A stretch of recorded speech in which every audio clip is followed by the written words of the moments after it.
오늘은 시편 1편이죠.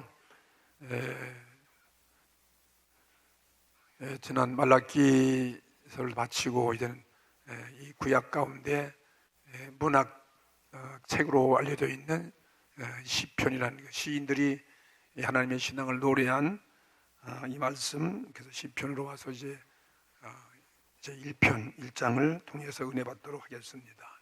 그래서 오늘 제목이 의인과 악인의 최후, 의인과 악인의 마지막 모습은 어떤 모습일까 하는 것을 여기 시편 1편에서 써나오는데, 이 1편이니까 전 시편 150편의 머릿말 같은, 서두 같은 말씀이 같은 중요한 말씀이겠죠.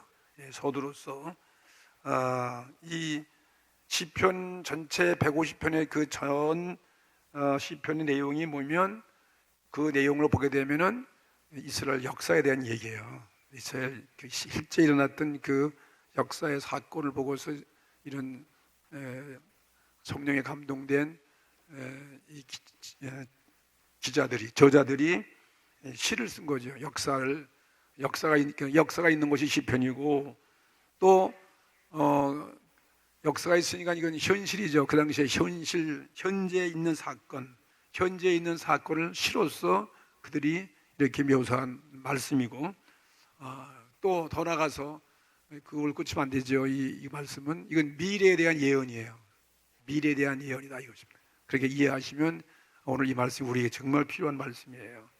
이 하나님 말씀은 역사가 있고, 그 다음에는 현실이 있어요. 현재의 사건이 있고, 그 다음에 앞으로의 미래에 되어질, 그러니까 예언의 말씀이죠. 전도서 4장 12절 말씀을 보게 되면 거기 삼겹줄이에요. 삼겹줄. 줄이 세 가닥으로 이 로프가 꼬여진 것은 끊어지지 않는 거죠. 삼겹줄은 쉽게 끊을 수 없다. 그 단단한 그런 로프를 말하고 있는 것이죠. 그처럼 이 성경의 성서의 말씀도 삼겹줄로 된 거예요. 삼겹줄로 된 로프와 같은 거예요. 끊어지지 않는 말씀이에요. 끊을래야 끊을 수 없어요. 왜 삼겹줄이냐면 아까 제가 얘기한 대로 역사가 있고 현재가 있고 미래가 있다는 거죠. 그죠? 예언의 말씀, 이 예언의 말씀은 역사와 현재와 그리고 미래의 그 세 밧줄로, 세 가닥으로 이렇게 엮어진 로프와 같은 것이다. 하나님 말씀이에요. 오늘도 이 말씀이 우리에게 그 예언의 말씀이 되는 것입니다. 이 시편의 내용들이 그냥 그 옛날에 시인들이 그냥 문학적으로 어떤 자기들의 현실과 보고서 시를 쓴 것이 아니에요. 그걸 노래한 것이 아니라 앞으로 그 시대에도 필요한 말씀이 앞으로 되어질 일을 그 미래의 예언까지도 포함되어 있기 때문에 오늘 우리들에게 이 말씀이 듣고 읽을 때 복음이 되어지는 것입니다. 아멘. 이 말씀이 우리 주는 복음이에요. 그런 면에서 볼 때 오늘 읽은 이 시편 1편의 말씀, 여러분 많이 들었던 말씀이지만 이 말씀 속에서 현재의 우리 모습 어떨 것이, 현재 그리고 미래에 있어서 이스라엘 이 신앙의 위인들이 노래했던 그 역사, 그래서 우리들에게 이 말씀이 오늘도 생명 같은 말씀이에요. 생명과 같은 그러한 하나님의 구원의 말씀이에요. 예언의 말씀은 다 우리를 구원시키는 말씀이거든요. 이게 예언이죠. 다 우리를 구원하기 위해서 주신 하나님의 예언이기 때문에 이것은 예언의 말씀이기도 하고 또 구원의 말씀이고, 또 오늘 이 제목처럼 이건 장차 심판날에 심판 때 되어지는 그 예언의 말씀이 이로구나, 이렇게 믿을 때 우리가 은혜가 되어지는 거죠. 그래서 오늘 의인들의 그리고 마지막, 악인들의 마지막에 대한 이 시대에 우리가 이 시대의 현실을 보는 것처럼 우리 마지막, 우리의 인생 마지막에 이렇게 두 가지 모습으로 의인과 악인의 모습으로 이렇게 갈라지는구나 하는 거 믿을 때 바로 이 말씀이 복음이죠. 자, 그러면 첫째로 이 의인과 악인의 이 차별이 있구나. 그래서 현재의 삶도 그렇고 또 미래의 최후의 의인과 악인이 이렇게 구별되어지는 것이나 어떻게 구별되어지는가 하는 것을 생각하면서 오늘 은혜 받기를 바랍니다. 첫째로 처음은 뭐냐면 의인의 삶이요, 의인의 삶. 이 의인의 현재와 미래의 삶은 어떤 모습인가 하는 것을 예언해주고 있는 말씀인 것입니다. 오늘 저와 여러분은 다 우리 저 죄인이었지만 사실 오늘 여러분들이 여기 앉아있는 여러분이 의인들이에요. 그거 아셔야 돼요. 난 죄인인데, 물론 죄인인데 우리는 어떤 의인이냐면은 예수님 피로 의해서 씻음받고 예수님에 의해서 구원받고 성령의 감동에 의해서 주님을 영접해 들었기 때문에 여러분을 용서받은 의인들이에요. 할렐루야. 그러니 오늘 이 말씀이 위로가 될 수밖에 없어요. 1절에 보니까 복 있는 사람은 악인의 꾀를 쫓지 아니하며 죄인의 길에 서지 아니하며 오만한 자의 자리에 앉지 아니한다. 이게 의인의 모습이에요. 의인의 삶의 모습. 복 있는 사람은 악인의 반대니까 의인들이에요. 악인의 반대가 의인이 아닙니까? 그래서 이 복 있는 의인은 복 있다. 의인을 말하고 있습니다. 이 의인은 복 있는 사람이라고 성경이 계속 우리들에게 말씀해주고 있어요. 의인, 즉 복 있는 사람은 어떤 사람입니까? 사람들에 대해서 우리가 의를 베푸는 거죠. 옳은 걸 베풀지 우리 악을 베푸지 않습니다. 의를 행할 뿐만 아니라 하나님의 율법을 우리가 알고 지키고 그 율법을 순종하고 꼭 그래서 하나님과의 올바른 관계를 맺어가고, 하나님과의 올바른 관계 뭡니까? 하나님과 나와의 관계, 아버지와 아들의 관계가 예수를 부름받았기 때문에 하나님과의 올바른 관계를 가진 사람을 성경은 하나님께 의롭다함을 얻은 자라고 성경이 증명하기 때문인 것입니다. 우리 이 말씀을 믿으시기 바랍니다. 우리는 다 못나고 우리는 다 죄도 짓고 불의하지만 사실 여러분 의롭다함을 얻고 우리 살고 있는 사람인 것을 여러분이 아셔야 돼요. 사도 바울의 말씀을 보시면 로마서 3장 26절에 뭐랬는지 아십니까? 곧 이때에 자기의 의로우심을 나타내사, 이거 예수님 말하는 거죠. 자기의 의로움을 나타내사 자기도 의로우시며, 예수님 의롭잖아요. 예수님이 의로우신 분이에요. 의로우시며 또 예수 믿는 자를 의롭다 하려 하심이니라.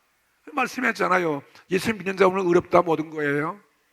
우리가 뭐 윤리 도덕적으로 나오고 다 흠이 있지만 사실 예수님에 의해서 그러니까 한없는 하나님의 은혜죠. 은혜. 복 있는 의인은 어떻게 살아가야 되느냐? 소극적으로 세 가지 모습으로 살아가라고 오늘 말씀하는 거예요. 1절에 그 말씀 아니에요? 악인의 꾀를 쫓지 말라는 게 먼저. 이건 좀 약간 좀 수동적이죠. 피하는 거니까. 악인의 꾀를 쫓지 아니하며, 그 다음에 죄인의 가는 그 길에 서 있지 아니하고, 그 오만한 자의 자리에 앉지 않는 것이다. 오만한 자리에 앉지 않습니다. 이 악인의 꾀는 뭐예요? 악인이 어떤 죄를 지려고 계획을 하는 거예요. 꾀, 사상, 생각, 죄지을 생각, 꾀를 말하는 것이 악인의 꾀예요. 그리고 죄인의 길은 그 길이니까 행하는 길 안에 길이니까 내 삶에 나가는 그 삶의 모습, 행위를 말하고 있어요. 행위를 말하고 있어요. 그 다음에는 자리, 오만한 자의 자리, 이 자리는 사람 오만해가지고 자리에 앉아서 요동하지 않는 거죠. 그리고 확고한 고집을 주장하고 끝까지 회개치 않는 그런 자리에 앉아 있는 그것을 말하고 있는 거예요. 그런 자리에 우리는 앉아 있지 않는다. 이게 의인의 삶의 모습이다. 악한 자의 사상, 생각을 인정하지 않습니다. 그걸 우리 따라가지 않습니다. 그걸 내 마음에 받아들이지 않는 것이고, 죄인들이 가고 있는 그 길, 넓은 길로, 죄 짓는 그 길로, 여러 줄을 서도 그 길로 우리가 행하지 않습니다.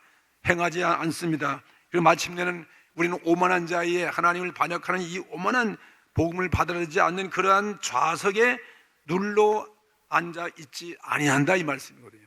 이게 의인의 모습이에요. 이게 수동적으로 이게 거절하는 거죠. 동조하지 않는 걸 말하고 있습니다. 의인은 이렇게 소극적이에요. 소극적으로 취해야 할 그런 태도를 세 가지, 소극적으로 태도를 취해야 할 세 가지를 먼저 말씀하고 있으면서 그 다음엔 적극적으로 해요. 근데 적극적으로 그냥 아주 열심을 다 적극적으로 해야 할 그 태도가 그 다음에 나오고 있어요. 그래서 2절 말씀이에요. 2절. 2절은 뭐라고 했습니까? 오직 여호와의 율법을 즐거워하여 그 율법을 주야로 묵상하는 자로다. 이건 적극적인 거예요.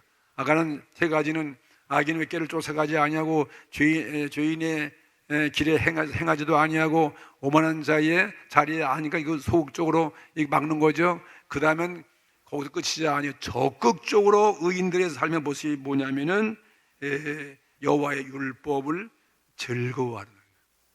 오늘 예배 드리는 걸 즐거워하지 않습니까? 우리는 즐거워 저 앞에 나오는 거죠. 우리는 즐거운 모습으로 오늘 예배 드려야 될 것입니다. 그리고 그 여호와 율법을 즐거워하고 그 율법을 날마다 우리는 머릿속에 마음 가슴에 새기고 그걸 묵상하는 거죠. 되새기고 새긴다는 이 말씀이겠죠. 그 여호와 율법은 하나님의 말씀이죠. 하나님의 말씀, 성경 말씀 전체가 다 여호와의 말씀이죠. 성경 전체를 말하고 있습니다. 의인은 누굽니까? 오늘 그리스도에 의해서 구원받은 우리들이죠. 예수 믿는 자죠. 오늘 분명히 성경에 말씀한 대로 의인은 성경 말씀을 우리는 경외합니다. 성경 말씀을 우리는 지켜야 되고 성경 말씀을 중하게 여길 뿐만 아니라, 그죠? 우리는 이 성경 말씀, 우리 생명의 말씀으로, 이 말씀이 우리 복의 말씀이요, 이 말씀이 우리 구원의 말씀으로 믿을 뿐만 아니라 이것을 주야로 묵상한다는 거죠. 이게 즐거워한다는 거예요. 주야로 생각하는 것입니다. 소들이 풀을 먹으면 되새김을 이렇게 밤새도록 한다고 그러잖아요. 그와 같이 우리가 주의 말씀을 항상 우리 생각 속에 즐거워해가지고 묵상도 하고, 그리고 항상 우리 삶 속에 주의 말씀이 기억나게 되어지는 거죠. 이게 적극적으로 우리가 해야 할 모습이에요. 로마서 3장에 보면은 왜 우리가 주의 말씀을 즐거워하고 왜 이렇게 묵상하고 주야로 생각해야 되는가? 너무나 하나님의 은혜가, 이 은혜의 말씀이 또 너무나 우린 귀한 말씀이에요. 로마서 3장에도 사도 바울이 말씀한 것처럼 우리 의로움이 값없이 이루어졌기 때문인 것입니다. 이 말씀이에요. 우리 믿음에 의해서, 믿음으로 말미암아 너희들이 의롭다함을 얻었느니라. 행위에 의해서, 우리 공로에 의해서, 우리 노력에 의해서 얻은 우리들의 능력에 의해서 의로워진 것이 아니에요. 우리 누것만 있어 우리는 의로울 수가 없는데, 전적으로 믿음으로, 예수님을 믿음으로, 그 믿음으로 말미암아 의롭다함을 얻었기 때문에 이런 말씀이 어디 있겠습니까? 이 말씀이 우리 희망의 말씀이고, 이 말씀이 정말 생명의 말씀 아니겠어요? 로마서에 믿는 자가 의롭다함을 얻는다고 했고, 또 하나님의 구원은 우리의 공로가 아니고 우리의 노력이 아니라 하나님의 전적인 은혜다. 하나님이 우리를 사랑하셔서 그 독생자 아들 땅에 보내셔가지고 그 예수를 믿음으로 말미암아 우리가 죄사함 받고 의롭다함을 얻어서 이렇게 우리가 하나님의 귀한 자녀가 되고 의로운 자가 되어서 영원한 영생에 들어갔다는 이 사실을, 이 말씀을 우리가 받은 이 말씀이 얼마나 우리에게 희망이 있냐 이 말이에요. 이보다 더 좋은 말씀이 어디 있을까요? 어떤 사람의 위대한 어떤 사상이나 어떤 말도 이런 말씀이 없잖아요. 그래서 우리는 이 하나님의 말씀이 너무나 기쁜 거예요. 이 말씀이 너무나 우리에게 감사한 거예요. 정말 믿음이 나간 사람도 의로워질 수 있구나 말이죠. 하나님의 자녀가 되었다는 거죠. 영생의 구원도 하나님의 전적인 은혜지, 내 공로나 내 힘으로 되는 것은 아무것도 없으니까 그냥 그 말씀 무성할 수밖에 없는 거예요. 어떤 어려운 환난에도, 어떤 문제가 있을 때에도 여호와의 말씀을 붙잡고 즐거워하고 믿기 때문에 우리가 기뻐하는 것입니다. 오직 여호와의 율법을 즐거워하는 것입니다. 오직 여호와의 율법을 즐거워하여 그 율법을 주야로 밤이나 낮이나 묵상하는 자로다. 너무나 이 은혜가 귀한 말씀이다 이 말이죠. 오늘 우리 죄사함 받았습니다. 오늘 여러분이 의로운 자가 되었습니다. 영생의 구원을 얻었습니다. 그냥 값없이 의리 없이 주께서 우리 죄를 기억하지도 아니하고 다 용서하시며 아들로 인정해 주셨으니, 야, 이 말씀처럼 가장 위대한 말씀이 어디 있을까? 그래서 그 너무 감동해가지고 오늘도 기뻐하는 거죠. 이런 말씀 드리면 정말 이 사실, 왜냐면 여러분 마스크를 썼지만 그냥 아멘도 그렇게 섞게 하면 안 돼. 큰 소리로 떠나가도 해야 되고 말이에요. 어쩔 줄 몰라야 돼요. 이런 말씀이 어딨냐 이 세상에. 말씀, 우린 율법을 즐거워하는 것입니다. 오늘 기뻐하는 것입니다. 감사하는 것입니다. 그냥 주야로 그냥 이 말씀 기억나야 돼요. 다른 건 다 잊어버려도 이 말씀은 잊어버릴 수 없다는 거죠. 가장 위대한 말씀이니까. 이걸 시편에서 예언하고 있어요. 그런 삶이 되기를 바랍니다. 자, 그러면 그렇게 하는 우리들이, 그런 의인들이 그런 삶이 되어지면 의인들의 그 삶의 그 모습, 현재의 모습이에요. 우리 내 현재의 모습 어떤가 하는 것을 이 성경에 예언하고 있습니다. 이 현실의 우리의 모습이 어떤 모습으로 달라지는가 하는 것입니다. 3절 말씀 보세요. 의인이 삶의 그 결과가 어떻게 보이냐면은 3절 다 같이 한번 읽어보세요. 다 이 말씀 하세요. 예? 저는 시냇가에 심은 나무가 시절을 쫓아서 과실을 맺으며 그 잎사귀가 마르지 아니한 같으니 그 행사가 다 형통하리로다. 이거 얼마나 멋있어요. 이 말씀. 시냇가에 심은 나무래잖아요.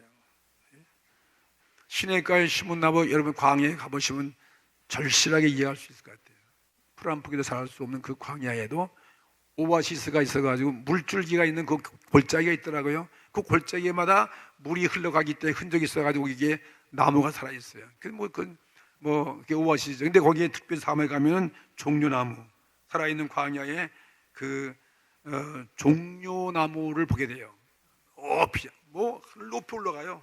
그래서 거기에 종려 열매를 맺어가지고 그걸 기름을 짜고 말이죠. 이 사막에서 모든 인생들에게 양식을 제공하는 거죠.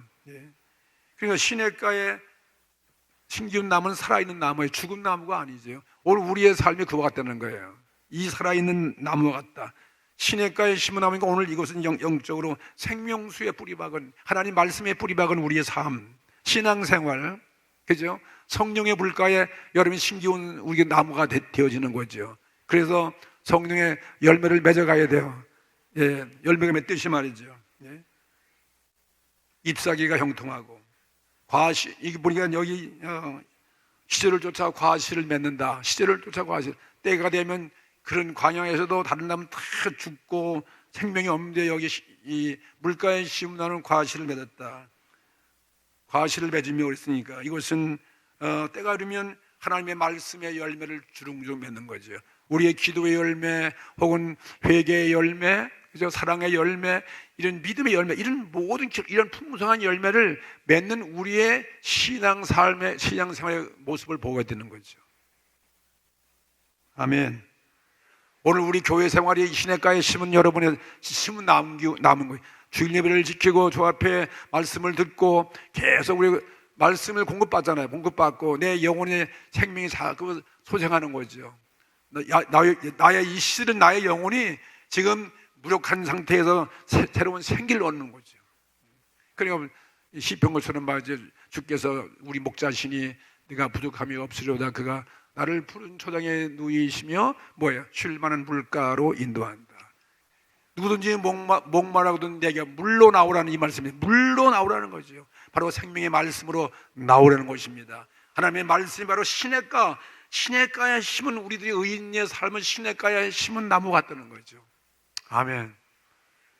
아주 싱싱한 무성한 그런 나무가 되셔야 돼요. 나무가 시절을 쫓아서 과실을 이렇게 많이 맺습니다. 성경 말씀은 사람으로 하여금 언젠가 이 열매는 예언의 말씀이니까 우리 채우니까 인생 마지막 구원의 열매를 맺게 하여 주는 것입니다. 이게 최고의 열매예요. 미래에서는 구원의 열매를 맺는 거죠. 여러분 쭉정이는 다 불태우지만 여러분 알곡은 다 창고에 들는 거 아니겠습니까? 예. 그래서 이 말씀이 바로 이게 생명의 말씀이에요. 이게 시냇가가 되는 거죠. 이 복음이 가는 곳에는 이 개인들이 회개하고 개인들의 마음이 막 움직이는 거예요. 복음의 말씀이 가면 개인의 마음이 움직이고 복음이 흘러가는 곳에는 가정이 움직이는, 가정이 달라지는 거죠. 가정이 변화되는 거죠. 가정이 움직이고 또 이 복음의 말씀이 흘러가는 강물이 흘러가면은 오늘 이 사회가 변화가 된다는 거죠. 그런 일이 벌어지는 것이며 인류 전체가 다 변화돼서 구원의 열매를 맺어갈 수 있게 되는 것을 의미하고 있습니다. 하나님의 생명의 말씀이 없는 곳에는 개인도 가정도 사회도 국가도 부패해버리는 거죠. 살아있는 것이 아니라는 거죠. 영적 죽은 것과 방불하다 이 말씀인 것입니다. 그리고 더 나가서 또 잎사귀가 마르지 아니한 같으니 시냇가에 심은 나무는 씨를 쪄서도 과실을 맺고 그 잎사귀도 아주 풀청청해요. 오아시스 가면 나무들이 자라가지고 시원한 그늘을 만들어주는 거 마찬가지로 잎사귀는 나무로 말하면 잎사귀의 그 외형의 모습 아니겠습니까? 시냇가에 심은 나무가 열매를 맺는 것은 물론이지만은 그 잎사귀가 항상 있어도 언제나 풀을 청청하고 광택을 낸다는 것입니다. 오늘 하나님 말씀을 기뻐하고 이렇게 주야로 묵상하는 자는 시냇가에 남은 나무가 되어가지고 우리도 하나님이 내 영혼의 삶이, 내 영적인 삶이 늙을 줄 모르고 늘 싱싱하고 정말 세월이 흘러가도 변함이 없고 청춘의 발랄한 그런 생기를 잃지 아니하고 환희에 차서 기쁨에 차서 말해요. 우리가 구원받은 것을 바라보면서 활기차고 늘 감격과 행복과 환희에 찬 그런 우리 일생을 보낸다 이것입니다. 그게 늙지 않는 거죠. 영혼의 사람은 늙지 않는 거죠. 여러분 육체는 늙지만 우리 이 속 사람이 늙을까요? 속 생각 늙는 거 봤어요? 아무리 100세 90 먹어도 그 마음은 꼭 어릴 때 그만 그대로 갖고 있더라고요. 그러시죠 우리 권사님들 안 그래요? 비록 힘이 없고 다 머리는 다 쉬고 얼굴이 그냥 팥죽 할머니 같이 돼가지고 쭈글쭈글하지만 근데 우리 마음은 싱싱해요. 아멘 좀 하시오. 이제 아멘하는 힘도 없으면 속으로 하는 거예요. 속으로 힘이 없으면 못하는 거지. 젊어야 그것도 아멘 그러지 늙으면 그것도 안 된다고요. 그걸 말씀하는 거예요. 우린 정말 우리 예수 믿는 사람들은요 세상 사람보다 덜 늙고 사실은 더 오래 살고 그렇잖아요. 늙어도 곱게 늙고 다른 사람들은 60만 돼도 다 그냥 할머니 할아버지가 돼가지고 그냥 할망태가 돼갖고 그냥 다 현을 하지만 우리는 그래도 힘이 있어. 교회도 막 나오고 말이에요. 건재하고 있는 거예요. 좀 덜 늙더라고 보니까 좀 그게 재밌는가 봐. 내가 오랜만에 동창회 간다더니 어디 옛날 교회에 다닐 때 젊은 친구들 만나서 보면요 다들 이렇게 이 옛날 친구들 보면니까 다 늙었어. 다 늙었어요. 아주 그냥 쪼글쪼글해. 그 왜냐면 경무당 가서 늘 앉아 있어가 그렇대. 운동도 안 하고 말이에요. 근데 우리는 그냥 맨날 교회 나가서 그냥 기도 드리고 말이에요. 전도하고 왔다 갔다 하고 말이에요. 늘 마음이 기쁘잖아요. 찬양 부르고 그러니까 얼굴이 밝아지는 거예요. 그래 나보고 그냥 이렇게 늙지도 않냐고 말이에요. 그냥 부러워하는 거야. 지금 내가 설교하는데 깜짝 놀래. 배가 아파도 아멘도 안 하시는 것 같아. 네. 잎사귀가 마르지 아니한 같은 그런 걸 말하는 거예요. 우리 몸도 건강도 우리 가정의 모습도 우리 사업상의 모습도 우리 자녀들의 모습도 정말 잎사귀가 있어가지고 아름다운 것처럼 우리 가정의 우리 모든 삶이 아름다운 모습이다. 그것을 의미하고 있습니다. 그러면서 중요한 것은 더 나가서 또 거기다가 행사가 다 형통하리로다. 이거 얼마나 이 말씀 여러분들 외우세요. 이 말씀 항상 외워가지고 달달도 외워가지고 그러면 정말 우리 모습 우리 삶이 그렇게 되어지는 것입니다. 병마도 물러가고 모든 악한 원수마귀도 한 길로 왔다가 7길로 도망치는 것이고 말이야. 행사가 다 형통하리라. 행사가 다 형통하리라 그런 것입니다. 이건 만사형통이죠. 만사형통. 모든 만사가 다 하나님의 뜻대로 이루어지는 것입니다. 하나님의 뜻대로 이루어지는 거예요. 하나님의 뜻은 다 좋은 것들이에요. 그러니까 우리가 잘못되는 것도 우리가 안 되는 것도 다 보면 하나님의 뜻대로 다 되어가지고 마지막은 그게 좋게 되어진 것이고 결국은 마지막은 구원이니까 그렇게 해서 우리를 그냥 해초로 때려가면서 그렇게 의의 길로 인도하기 위해서 그래가지고 마지막으로 구원해 가니까 만사가 다 어떻게 되는 거예요? 결국은 형통한 거 아니겠습니까? 모든 만사가 하나님의 뜻을 이루어 결국은 영광을 돌리는 삶을 산다 이것입니다. 과거에 뭐 젊을 때 고생도 많이 하고 사업도 안 되고 그냥 지리지리 그냥 아주 그냥 고난도 막 겪고 말이죠. 죽을 고비 다 겪었지만 이제 노후가 되어서 다 우리의 그 기도가 이루어지고 마지막에는 하나님 우리에게 큰 열매가 맺어지고 복을 얻고 말이죠. 만사가 잘 된 것을 볼 수 있어요. 모든 환난과 고통은 다 사라지고 마지막은 잘 되게 되는 거죠. 이게 마지막에 우리 인생의 최후가 중요한 거 아니에요. 그죠? 오늘 의인들의 최후는 그런 최후인 것입니다. 마지막에 하나님의 뜻대로 만사가 다 형통하게 이루어지는 것입니다. 네. 이 땅에서 의인의 복된 생애를 살아가는 우리가 되기를 바랍니다. 그 로마서 8장 28절 그 말씀이에요. 우리가 알거니와 하나님을 사랑하는 자 그 뜻대로 부르심을 입은 자들에게는 모든 것이 합력하여 선을 이루느니라. 이 말씀하잖아요. 정말 그런 것 같습니다. 정말 선을 이루는 거예요. 다 그래서 그래서 그 옛날에 그렇게 고통을 받고 내가 환난 가운데 있었고 그 하나님이 힘을 줘가지고 여기까지 왔구나. 만사가 형통하게 된다는 거죠. 이게 의인의 모습이요. 이게 예언의 말씀 아니고 무엇이겠습니까? 이런 예언을 우리는 어디서 듣습니까? 오늘 하나님 말씀 통해서 듣는 거죠. 그리고 6절의 마지막 6절 보세요. 의인의 모습, 의인의 마지막 최후 뭡니까? 대저 다 같이 의인의 길은 여호와께서 인정하시나. 여호와께서 우리의 길을 인정하는 거죠. 인정하는 거예요. 인정. 예? 우리의 그 길을 하나님 받아들이고 하나님이 그걸 인정해 주는 거죠. 허락하는 거죠. 이것은 무엇입니까? 우리 가는 길 마지막 인생의 마지막 최후의 길이 뭐예요? 마지막 최후의 길은 죽음의 길이에요. 마지막 심판이 마지막 심판. 이게 가장 중요해요. 그때 우리가 인정받아야죠. 그죠? 마지막에 인정받아야죠. 할렐루야. 예.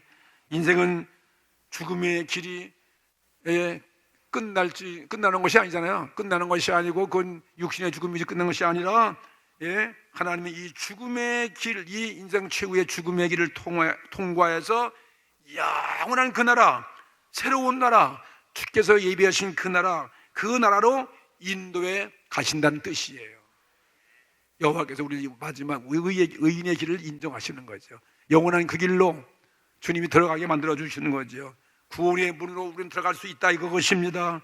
인생의 생애는 여러분 사막과 같은 험한 길을 걷는 것 같지만은 하나님은 우리에게 성령을 통해서 사실 인생길을 주님이 우리와 함께 해주시는 거예요. 목자와 같이 우리가 동행해 주시고 그 다음에 마지막은 우리가 최후를 맞이해서 영생의 길로 인도해 주시는 것을 말하는 것입니다. 구원이죠. 다윗이 고백한 시편 23편 그 말씀 그대로예요. 거기 23편 6절에 보니까 나의 평생에 선하심과 인자하심이 정녕 나를 따르리니 내가 여호와의 집에 영원히 거하리로다. 이게 마지막 고백이에요. 정말 우리 마지막 때 그 영원한 그곳에 정녕 들어갈 것이고 여호와의 집에 영원히 거한다. 이 우리 의인 인생 최고의 하나님 말씀대로 우리가 보장되어지는 것입니다. 다 영원한 그 나라에 다 들어가는 거예요. 부자와 누가복음에 보면 부자와 거지의 그 두 삶의 모습 있잖아요. 부자는 집에서 호의호식하고 좋은 옷을 입고 잘 먹고 잘 살잖아요. 근데 하나님 안 믿었어요. 그건 악인이에요. 근데 거지는 비록 못 먹고 거덕대기를 입고 개가 와서 막 이 헌들을 핥기도 하고 부자에서 떨어지는 밥상에서 먹지만 다 죽었어. 근데 부자는 어디 갔습니까? 저 뜨거운 물에서 목이 말라 죽을 지경이에요. 근데 이 거지는 어떻게 아브라함의 품에 안겨가지고서 정말 즐거워하고 기뻐하는 거죠. 구원받은 거죠. 그런 말씀이 나오잖아요. 그래서 이 부자가 내가 목마르 죽겠는데 아브라함이요 그 품에 있는 나사로를 보내가지고 내가 좀 목을 좀 적시게 해달라고 보니 그러니까 아브라함이 뭐랬습니까? 너와 우리 사회는 갈 수도 없단 말이에요. 안 되는 건 안 된다는 거죠. 그러니까 이 부자가 하는 얘기가 마지막 소원이 있습니다. 그러면 그 나사로를 세상에 보내가지고서 내 형제 부모들 많이 있는데 이 같은 곳에 오지 않게 가서 이 사실을 전하게 해달라고 말이에요. 또 그러니까 또 뭐랬습니까? 예? 세상에 모세가 있고 모든 율법이 있기 때문에 선지자도 있기 때문에 모세와 선지자의 말씀을 듣지 않는 그런 사람들은 나사로가 가서 또 전도해도 듣지 않는다 이 말씀이에요. 그리고 이런 오면은 분명히 예수께서 이 말씀하신 거예요. 죽음 이후의 모습이에요. 천국과 지옥이죠. 부자와 거지 나사로의 모습을 보여줬습니다. 우리 인생 최후는 뭐예요? 영원한 삶인 것입니다. 여호와의 집에 영원히 거하는 그러한 상급으로 채워주신 것을 우리에게 예언해 주셨습니다. 할렐루야. 오늘 기뻐하십시오. 저와 여러분의 우리 모습인 것입니다. 그 두 번째는 뭐예요? 악인의 현실과 최후는 어떤 모습이었는가? 똑같이 여기 말씀하세요. 반대되는 거예요. 완전히 구별된 모습이었어요. 사도 보니까 악인은 그렇지 않음이며 악인은 그렇지 않다. 악인은 그렇지 않으며 오직 뭐와 같으냐? 바람에 나는 바람에 날리우는 겨와 같도다. 겨 아시죠? 겨? 농사 지은 분 겨 모르는 사람 있을까요? 여기 2부에 나와도 다 알 것 같아요. 지푸라기. 그건 곡식이 없어. 알곡이 없어요. 악인은 의인과 정반대의 모습인 것입니다. 의인이 세상에 살아가는 태도와 방식과는 전혀 다른 거죠. 의인들은 하나님의 생명의 말씀을 먹고 삽니다. 그리고 시냇가의 신기운 나무같이 풍성한 잎을 내고 결실하면서 살아갑니다. 그런데 악인들은 그게 아니에요. 생명의 시냇가에 심지 못했어요. 말씀이 없는 삶이에요. 복음이 없어요. 때문에 영적으로 그런 죽은 자예요. 시들은 자예요. 열매가 맺을 수가 없고 입자도 무성할 수가 없는 것이고 하나님의 기쁜 뜻에 그러한 삶을 살아가지 않습니다. 불행한 인생을 의미하고 있습니다. 이게 판별되어야 되는 거죠. 불행한 인생입니다. 무엇과 같은 모습인 것입니까? 바람에 나는 겨와 같다는 거예요. 바람에 나는 겨와 같다는 거죠. 바람에 나는 겨. 하나님의 말씀을 무시하고 믿지 아니하고 또 예수님을 영접지 않는 그러한 사람들은 그냥 바람에 휙 날아가는 말이에요. 무게가 없다는 거죠. 잠시 이 세상에서는 자기들이 성공하고 이 세상은 복을 많이 받은 것 같기도 하고 부귀 영화와 그 다음에 모든 그들이 높은 성공의 위치에서 있다고 하지만 하루아침에 말해 바람이 불어오는 하루아침에 바람이 불어오면 한순간에 모든 것은 다 날아가 버린다는 거죠. 겨와 같이 날아가는 거예요. 모든 것이 이 땅에 어떤 재벌도 어떤 권력도 한순간에 죽음 앞에. 4절 악인은 그렇지 않음이요 오직 바람에 나는 겨와 같도다. 우리가 다르죠. 그 다음에 5절 말씀 또 보면 이어서 그러므로 그렇기 때문에 악인이 심판을 견디지 못하. 이 바람은 심판을 의미하는가 봐요. 이 심판을 악인은 견디지 못하며 그리고 더 나가서 이 죄인은 의인의 회중에 들어가지 못하려다. 의인들의 회중에 못 들어오는 거죠. 마치 오늘 우리가 예배 드릴 때 믿는 자만 와서 예배 드리지 안 믿는 사람이 예배 드리는 거 봤습니까? 절대로 안 들어오죠. 여기 회중에 들어올 수 있는 자격이 없습니다. 하나님은 언젠가 우리에게 심판을 보내신다고 예언하고 계시는 것입니다. 우리는 오늘날 가끔 우리는 이 신문상의 이 신세에 보면서 우리는 지구상에 임하는 대전쟁을 볼 수가 있잖아요. 기근과 가난을 볼 수 있고 자연재해 앞에서 우리 인류가 얼마나 지금 속수무책인가 하는 것을 우리 느끼고 있습니다. 그렇죠? 지진 앞에 이런 가뭄 앞에 폭우 앞에 말이죠. 더구나 요즘 보세요. 이 코로나 앞에 이게 뭐 유럽 문명 아메리카 문명 소용없어요. 절절맵니다. 하나님의 대심판의 하나가 요즘 여러분 잘 알고 있는 코로나 아니겠어요? 하나 이게 시그널이에요. 이건 하나님이 우리가 이러한 심판을 보여주는 맛배기로 보여주는 거 아니겠는가? 하나의 시그널로 받아들일 수 있습니다. 여기서 우리 살 길은 뭐예요? 오늘 믿음과 우리가 회개하고 주님을 붙잡는 거죠. 그 외엔 다른 방법이 없습니다. 하나님 대심판의 하나로 우리에게 보여주는 거예요. 시청과 교육으로 보여주고 있는 것입니다. 예. 하나님 말씀에 그 뿌리를 내려서 말씀을 믿고 있는 자는 혹시나 우리는 그런 심판 가운데 있다 할지라도 우리는 믿음 있고 기도하고 회개합니다. 환난에 처했다 할지라도 곧 우리가 돌이키고 회개하고 말씀을 의지하고 우리는 담대하게 쓰러진 그 자리에서 일어날 수 있다 이것입니다. 말씀이 없는 나무는 고목나무 같아. 한번 쓰러지면 그건 끝나는 거예요. 그런데 살아있는 나무는 가지가 부러져도 그 뿌리가 있어가지고 거기에 봄 되면 생명이 나온 것처럼 말이죠. 예? 악인들은 심판날에 이렇게 힘없이 쓰러지지만, 쓰러서 다시 일어날 수 없지만 의인들은 환난 중에 우리는 일어납니다. 일어나서 설 수 있는 그런 하나님의 거룩한 믿음이 의인이 될 수 있다 이것입니다. 악인들은 그런 의인들의 그런 모습을 있을 수 없다는 거죠. 의인들의 뿌리 속에 악인은 낄 수 없다. 의인들이 막 승리의 개가를 불러가지고서 그냥 하나님을 예배하고 우리는 승리하고 춤을 추는데 악인들은 그런 자리에 못 들어오니까 쓸쓸히 그 자리에서 떠나갈 수밖에 없다 이것이잖아요. 그것도 예수님께서 비유로 하신 말씀 보면 쉽게 이해할 수 있어요. 예, 큰 부자 잔치를 베풀었는데 그 잔치에 초대한 사람이 한두 사람이 아니에요. 근데 아무도 오지 않는 거예요. 잔치에. 나는 뭐 소를 타서 소를 시험해 봐야 된다. 땅을 사서 땅을 보러 가야 된다. 나는 장가 가기 때문에 안 간다. 다 아무도 안 오는 거예요. 그러니까 이 이 주인이 노를 바라면서 가서 너희 사거리에 가서 아무나 데려오라는 거죠. 막 채우란 말이죠. 그래서 채워서 이제 데려왔는데 주인이 나보더니 거기 보니까 어떤 사람이 예복을 안 입었어. 그래서 그 예복 안 입은 자가 너 어째서 예복을 입지 않고 여기에 들어왔느냐? 그러니까 이 사람이 유구무원이에요. 아무 말도 없어요. 그 예복이 무엇이며 주님의 십자가 의로운 보혈의 복음을 받아들이지 않는 사람이겠죠. 저 악한 사람을 밖에 내다 버려서 슬피 이를 갈며 있게 하라는 거예요. 그것보다 쫓겨난 것 같은 거죠. 의인들의 회중에는요 못 들어온다 이것입니다. 그죠?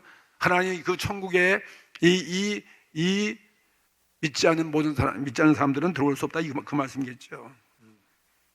여러분 인생에 있어서 이보다 더 비극적인 불행이 어디 있겠습니까? 이게 의인들의 모습이에요. 마지막 최후의 심판날에 대해서 이렇게 오늘 이 시편 1편의 마지막 절에 이렇게 예언하고 있습니다. 중요한 예언이요. 잘 들어보세요. 6절에 대저 의인의 길은 인정하시나 여호와 악인의 길은 무엇입니까? 망한다는 거예요. 망한다는 거예요. 우리 이 말씀을 믿습니다. 예? 요한일서 5장 12절 말씀 보니까 아들이 있는 자에게는 생명이 있고 아들이 없는 자에게는 생명이 없느니라. 이 말씀 그대로인 것입니다.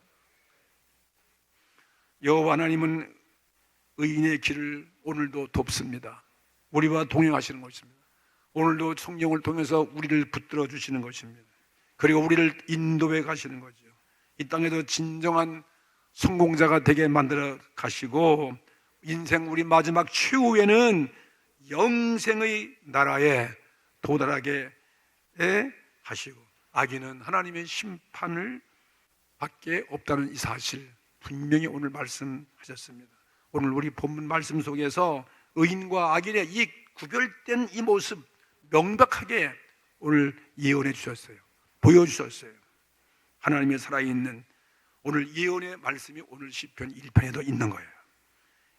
의미심장한 오늘 이 말씀으로 정말 오늘 예배 내 마음을 받아들여서 오늘 우리의 부족을 회개하고 오늘도 하나님 말씀대로 내가 순종하여 살게 해달라고 나를 구원해 달라고 기도하는 우리 모든 성도가 되시기를 주의 이름으로 축복합니다.